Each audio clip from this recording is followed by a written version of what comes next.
Assalamualaikum warahmatullahi wabarakatuh. Halo semuanya. Perkenalkan, nama saya Vanessa Gunanti. Saya dari kelas K321 MNR, Prodi Manajemen, Fakultas Ekonomi Bisnis, Universitas Teknologi Digital Bandung.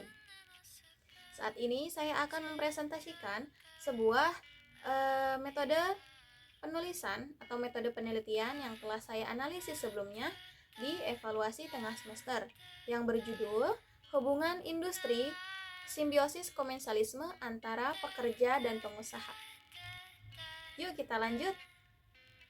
Saya akan menjabarkan contoh kasus yang telah saya gunakan di evaluasi tengah semester sebelumnya, yang berbunyi seperti ini. Seorang pekerja keras bernama Alan mengalami kecelakaan kerja, yaitu terjatuh dari ketinggian pada saat bertugas membetulkan kabel listrik yang mati.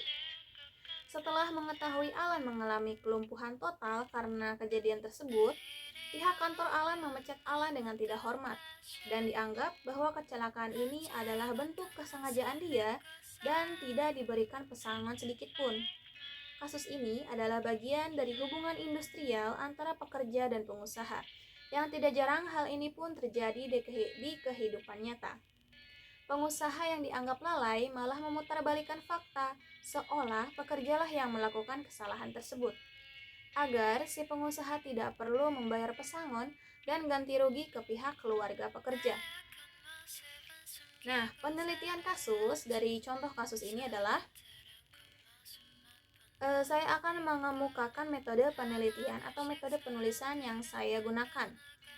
Dari contoh kasus tersebut, saya menggunakan metode penelitian deskriptif kualitatif. Mengapa saya memilih metode itu? Alasannya adalah yang pertama, terdapat kejadian atau fenomenanya itu jatuh yang terjadi sebagai objek penelitian. Yang kedua, fakta bahwa listrik mati, ketinggian, dan keamanan yang kurang sehingga harus diteliti lagi lebih dalam apa penyebabnya.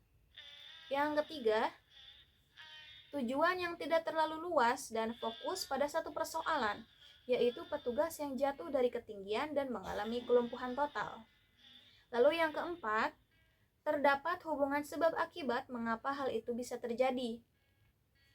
Yang kelima, penyebab yang belum diketahui pasti kita asumsikan sebagai perandaian. Lalu yang terakhir, ada beberapa penyebab yang memang belum bisa dipastikan, yang bisa diteliti sehingga kita tahu pasti kenapa hal itu bisa terjadi. Lalu selanjutnya, tentukanlah berapa responden yang akan dijadikan target untuk melengkapi metode penelitian ini. Saya ingin menginterview beberapa orang yang mungkin terlibat baik secara langsung maupun tidak langsung dalam kejadian ini. Di antaranya, yang pertama, orang yang melihat langsung Alan jatuh atau saksi mata, sekitar 2 orang. Karena dari 2 orang tersebut kita bisa menilai lebih dalam atau melihat dari 2 sudut pandang yang berbeda atau lebih. Lalu yang kedua, orang yang membantu Alan dalam membetulkan listrik yang mati tersebut.